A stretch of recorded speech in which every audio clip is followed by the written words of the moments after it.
మన అందరి అభిమాన నాయకురాలు,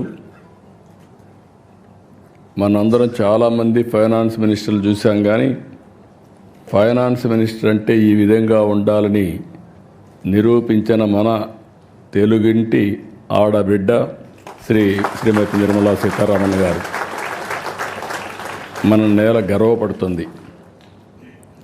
దేశ సేవలో పునీతమైనప్పుడు,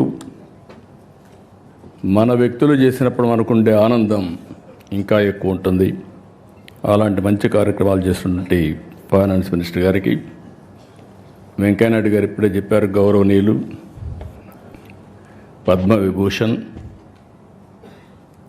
నేను చిన్నప్పటి నుంచి చూశాను. ఫస్ట్ టైం ఇద్దరం ఎమ్మెల్యేలుగా 1978లో అసెంబ్లీలో ప్రవేశించాం. అప్పటికి ఇప్పటికీ ఏమాత్రం కూడా పవర్ తగ్గలేదు, అదే పంచుంది. ఇంకా అవసరమైతే పంచి పెంచుతున్నాడు తప్ప ఎక్కడ తగ్గే పరిస్థితులు లేరు. ఆ రోజుల్లో మేము అసెంబ్లీకి వస్తే, నేను ఆ తర్వాత 1980లో మంత్రి అయ్యాను. ఎవరైనా సరే అసెంబ్లీలో ముఖ్యమంత్రితో సహా మంత్రులతో సహా భయపడతారంటే అప్పుడు వెంకయ్యనాయుడు గారికి, జైపాల్ రెడ్డికి భయపడేవాళ్ళు. జైపాల్ రెడ్డి గారు ఇంగ్లీష్లో మాట్లాడేవారు, వెంకయ్యనాయుడు అచ్చ తెలుగులో అప్పటికి ఇప్పటికీ అదే పందాలో మాట్లాడుతున్నాడు. నిర్మోహమాటంగా తనకున్న అభిప్రాయాలు చెప్తూ ఉంటాడు. ఒక విధంగా చెప్పాలంటే అధికార పార్టీలో ఉండేవాళ్ళు కూడా వెంకయ్యనాయుడిని ఎప్పుడు అభినందించేవాళ్ళు. ఎందుకంటే చాలా బాగా మాట్లాడుతున్నాడు, మా గౌరవం పెరుగుతుందని. అలాంటి పవర్ఫుల్ స్పీచెస్ ఇచ్చారు. తర్వాత మనిషిలో కూడా కమిట్మెంట్ చూస్తే, ఆగస్ట్ క్రైసిస్ వచ్చినప్పుడు ప్రజాస్వామ్య పరిరక్షణ కోసం ముందుండి మళ్ళీ ఎన్టీ రామారావు గారిని ముఖ్యమంత్రి చేసే వరకు పోరాడిన వ్యక్తి వెంకయ్యనాయుడు గారు. ఈరోజు వారు చెప్పినట్టు ఒక చిన్న గ్రామంలో పుట్టిన, సాధారణ కుటుంబంలో పుట్టిన, అంచెలుగా ఎదిగి భారతదేశంలోని అత్యున్నతమైన స్థానంలో చేరారు. వారికి మనస్ఫూర్తిగా మనం అందరం కూడా, ఈరోజు రిటైర్ అయినా ఎంత హోందాగా ఉన్నాడు అంత హోందాగా ఉన్నారు అలాంటి వెంకయ్యనాయుడు గారు. ఇకపోతే దగ్గుపాటి వెంకటేశ్వరరావు గారు, మా తోడలుడు.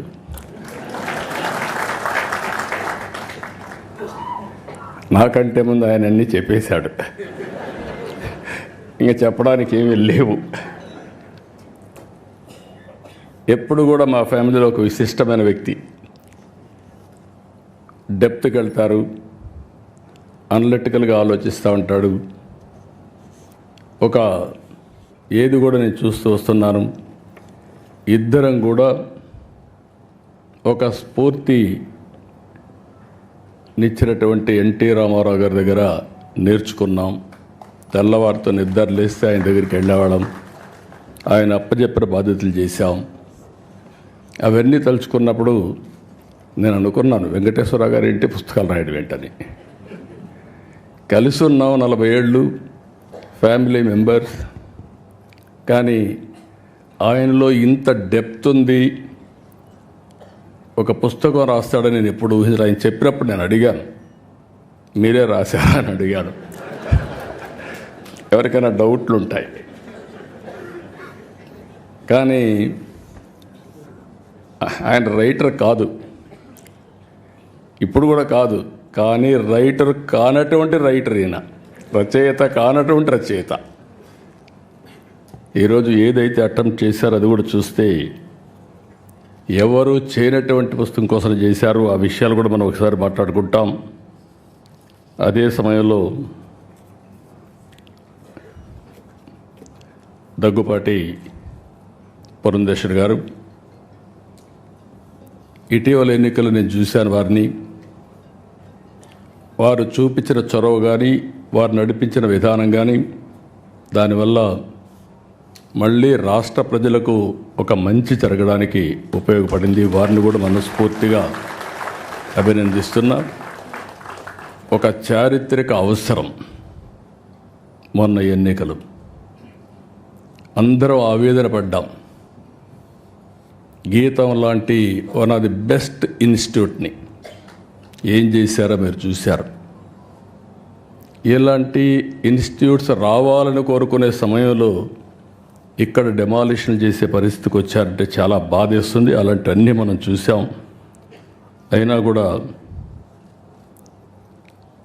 ఈరోజు ఇక్కడనే భరత్ కూడా ఉన్నాడు.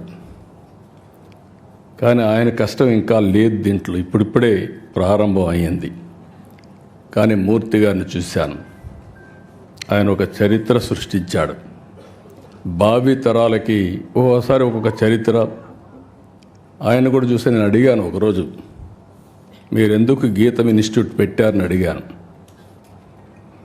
ప్రతి ఒక్కరి జీవితంలో, ఎందుకంటే ఈరోజు వెంకటేశ్వరరావు గారు రాసిన పుస్తకం ప్రపంచ చరిత్ర.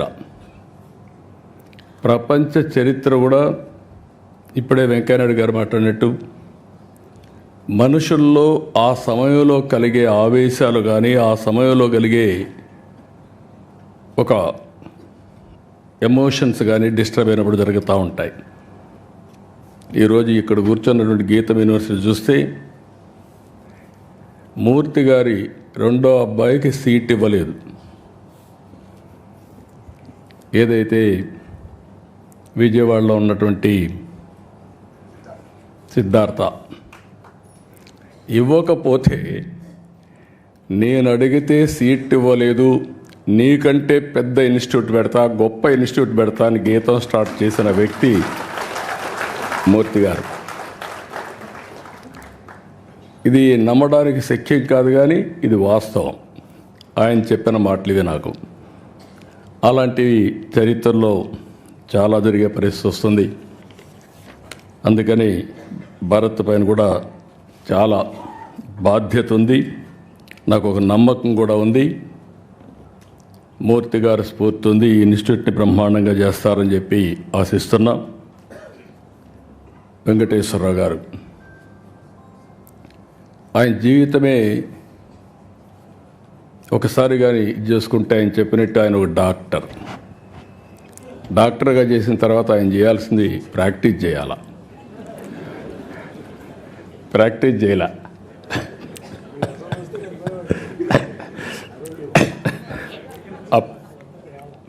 మంత్రిగా ఉండి డాక్టర్గా ప్రాక్టీస్ చేశాడు, అది వేరే విషయం. ఆయనకు మెడికల్ అండ్ హెల్త్ మినిస్టర్ ఇస్తే ఈయన ప్రాక్టీస్ చేశాడు. కానీ డాక్టర్గా చదివినప్పుడు చేయలేదు, అది నేను చెప్పేది. కానీ డాక్టర్గా చేసి సినిమాలు తీశాడు. అంటే ఒక జీవితంలో ఏ విధంగా ఉంటాయనేది ఒక ఎగ్జాంపుల్. 5 సార్లు అసెంబ్లీలో మినిస్టర్గా, ఎమ్మెల్యేగా ఉండి, మంత్రిగా ఉండి, ఒకసారి లోకసభ, ఒకసారి రాజ్యసభలో మెంబర్గా ఉండి, ఇలాంటి ఆలోచనలు చేసేవాళ్ళం.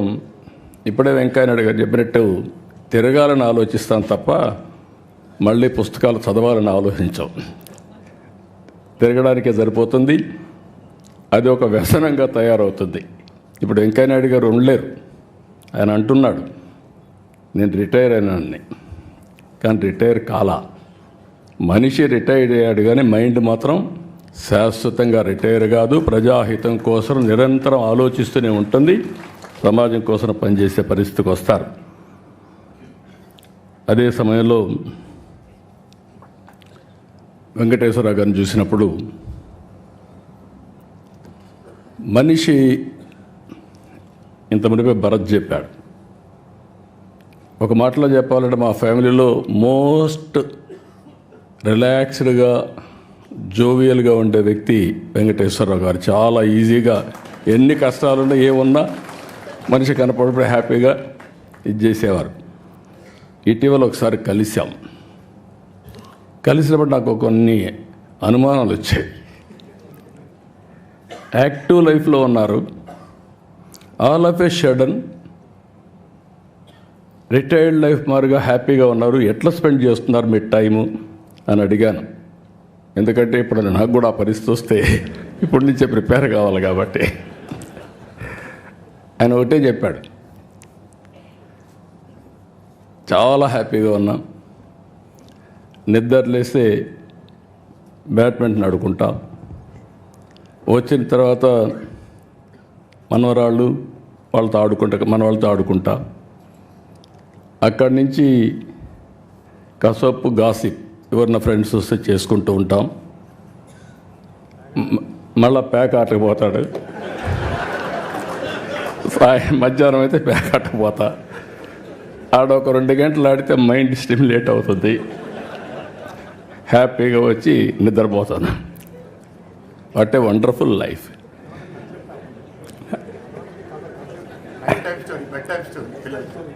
పిల్లలకి అది కూడా చెప్పాడు, నేను మర్చిపోయాను. పిల్లలకి రాత్రిలో ఒక స్టోరీ చెప్పి ఏం హ్యాపీగా నిద్రపోతాడు. అదే మరి ఫ్రెండ్స్తో కలిసి విదేశాల్లో తిరగడం ప్రారంభించాడు. పోయినప్పుడు అక్కడ కూడా ఈ అధ్యయనం చేయడం ఇవన్నీ చేశారు. కానీ ఇన్ని పనులుండి ఇప్పటికి మీరు ఒకసారి చూస్తే ఒక 5 పుస్తకాలు రాశాడు ఆయన. ఈ ఎక్స్పీరియన్స్ చూసినప్పుడు ఫస్ట్ది ఒక చరిత్రలో కొన్ని నిజాలు, ఫస్ట్ బుక్ రాశాడు.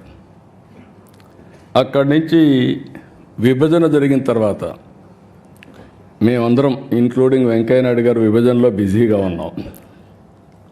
వెంకయ్యనాయుడు గారు పార్లమెంట్లో ఫైట్ చేయడం, ఆ సీన్ చూసిన తర్వాత బాధపడడం అవన్నీ జరిగాయి. అయితే వెంకటేశ్వరరావు గారు దాని మీద డెప్త్కి వెళ్ళి తెలుగువారి చరిత్ర వేర్పాటు వాదం ఎందుకు వచ్చిందని పుస్తకం రాసే పరిస్థితికి వచ్చారు. 3వ పుస్తకం అక్కడి నుంచి వదిలిపెట్టలేదు, ప్రపంచతత్వం నాయకత్వం. దీని మీద అధ్యయనం చేసి ఒక బుక్ ఒకటి రాసే పరిస్థితికి వచ్చాడు. ఇప్పుడు 4వది ఇంకొక పక్కన మీరు చూస్తే ప్రపంచ దేశాలు పాలనా వ్యవస్థలు అధ్యయనం చేసి దానిపైన ఒక పుస్తకం రాశాడు.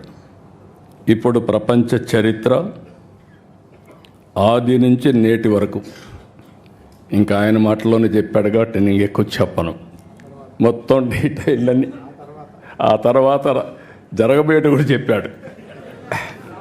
మనం అందరం ఒక 4-5 సంవత్సరాలు కాపాడుకుంటే మన ఆరోగ్యాన్ని భవిష్యత్తులో 50 ఏళ్ళు అంటున్నాడు. కానీ ఒక్కసారి ఇన్నోవేషన్ వస్తే 50 ఏళ్ళతో ఆగదు. కొంతమంది మీరు లేనిపోయిన ఆలోచనలు ఇచ్చారు.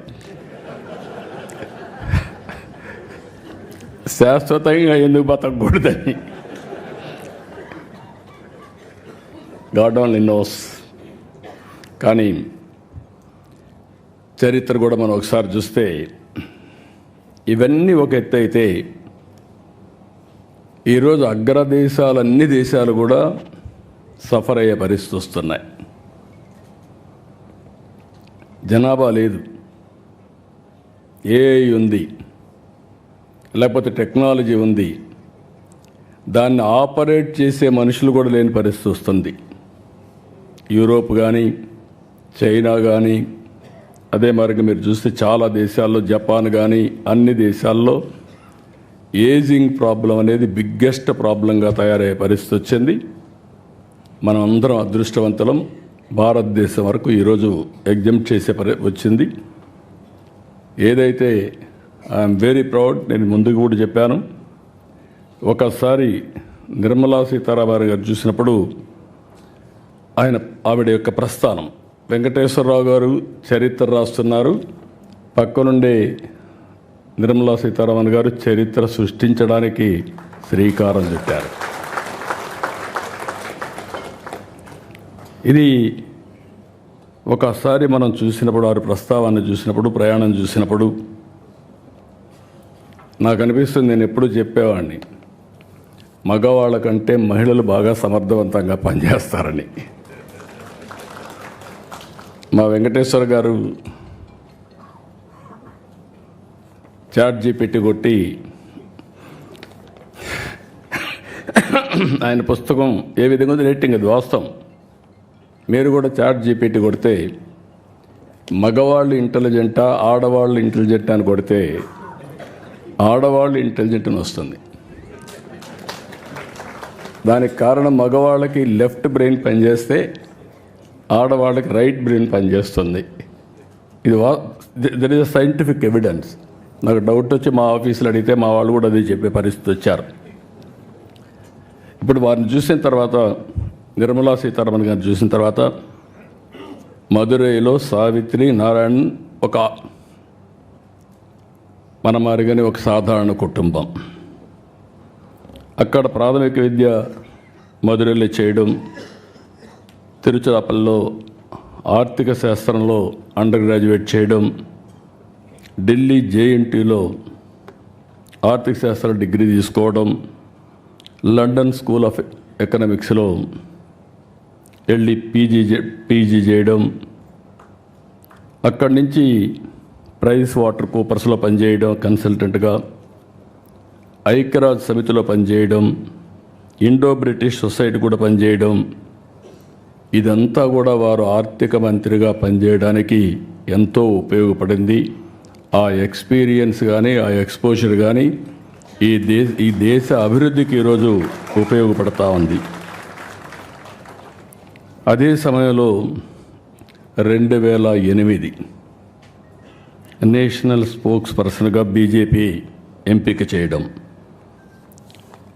అక్కడి నుంచి మనం చూస్తే మోడీ గారి యొక్క విశిష్టత, రైట్ పర్సన్ని సెలెక్ట్ చేయడంలో నిర్మలా సీతారామన్ గారిని 2014లో పికప్ చేశారు.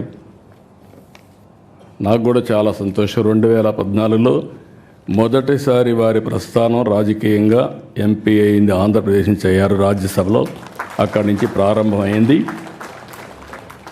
ప్రారంభమైన తర్వాత ఫస్ట్ టైం అయితే కామర్స్ అండ్ ఇండస్ట్రీస్ మినిస్టర్గా పనిచేశారు.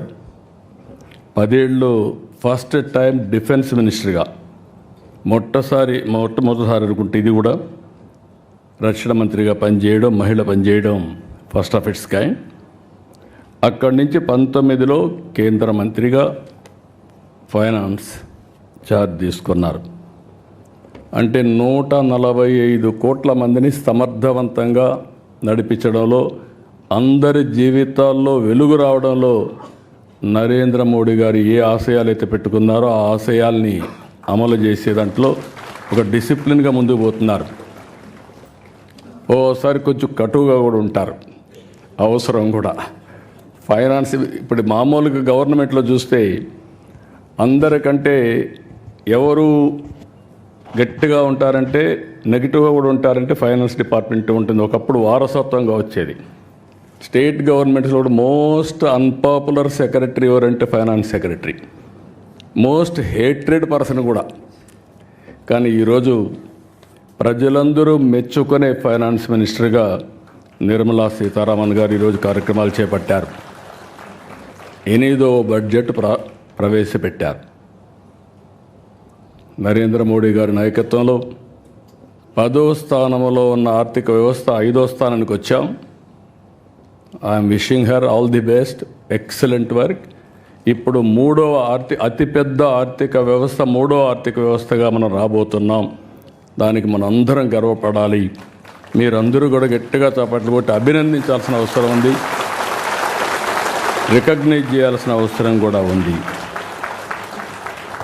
ఇప్పుడే వెంకయ్య నాయుడు గారు చాలా స్పష్టంగా చెప్పారు చరిత్ర గురించి.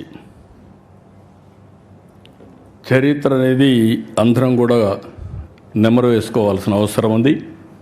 అదే సమయంలో చరిత్రను నెమరు వేసుకునే సమయంలో చరిత్రను సృష్టించే అవకాశం భారతదేశానికి ఈరోజు వచ్చింది. ఈరోజు మనందరం చూస్తే ఆర్థిక సంస్కరణలు 1991లో వచ్చాయి. మన తెలుగు బిడ్డ పివి నరసింహరావు గారు ఆర్థిక సంస్కరణలు ప్రారంభించారు. అక్కడి నుంచి ఐటీ వచ్చింది. ఇండియా ఫస్ట్ మూవర్ కింద మూవ్ అయ్యాం. మూడోది demographic dividend as a wind fall gain కింద మనకు వచ్చింది. దీంతో మన వాళ్ళందరూ చూస్తే ఒకప్పుడు ఎవరైనా మాట్లాడితే జూయిష్ ఇస్ ది బెస్ట్ అనేవాళ్ళు.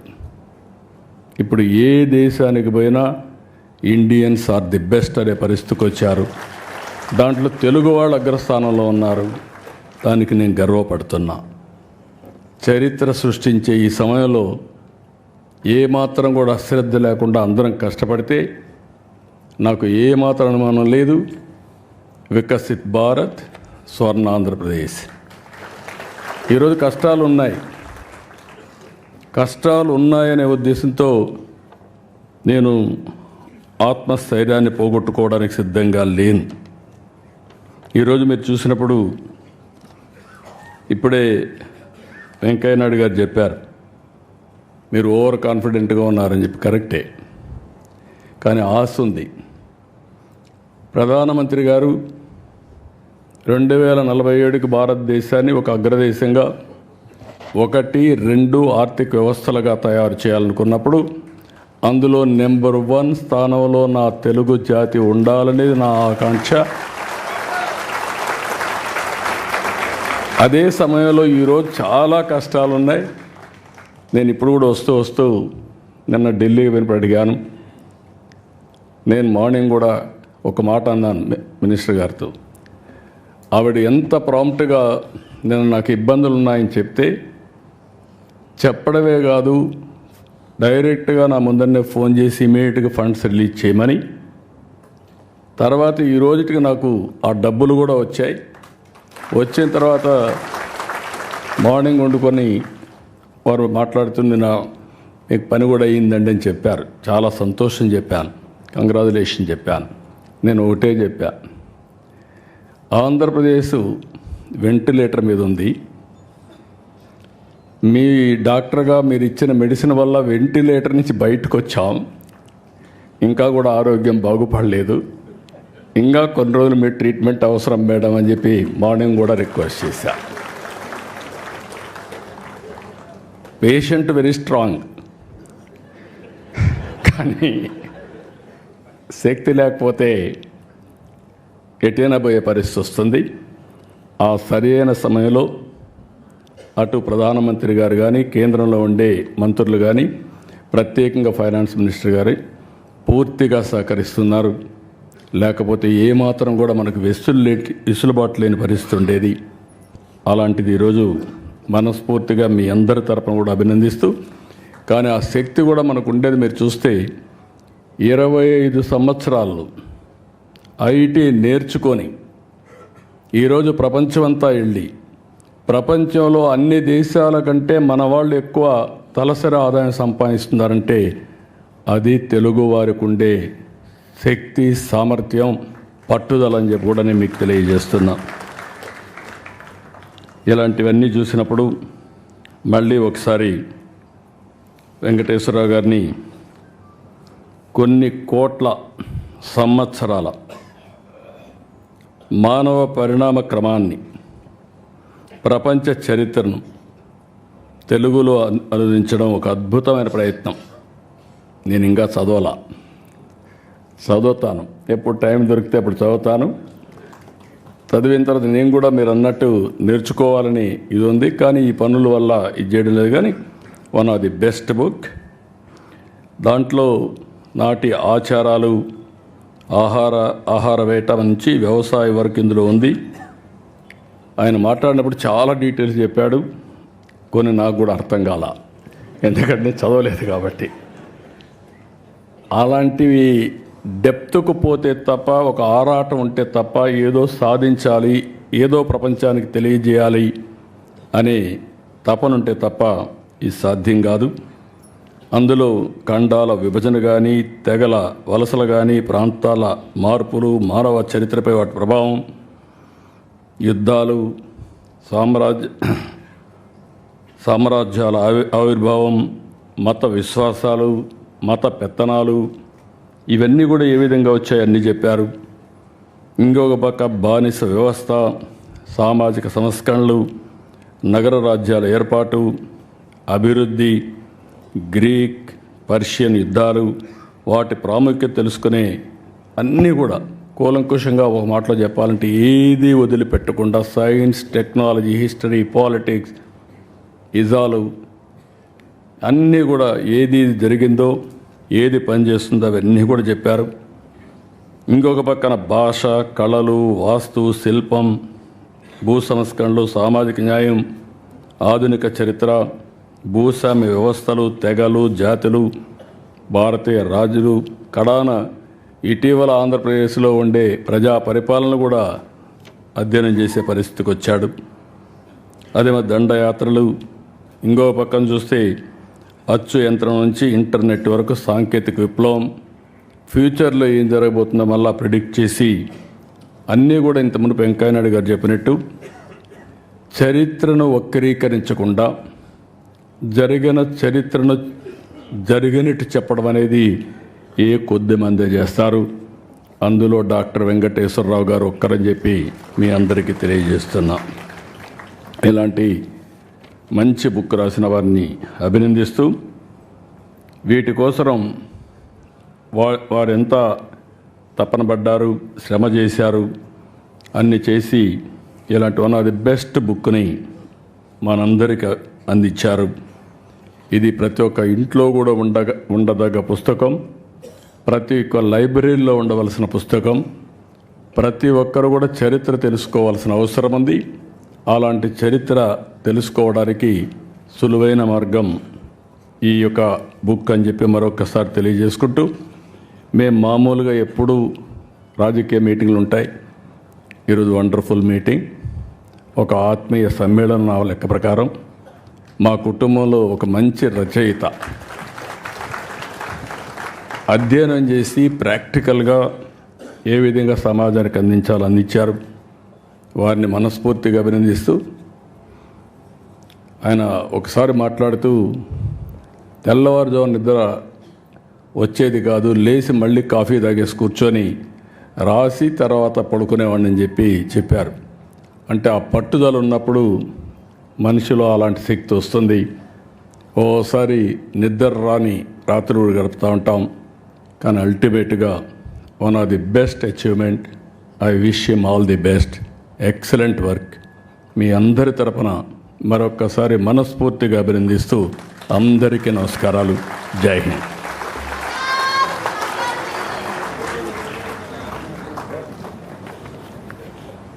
Thank you very much sir.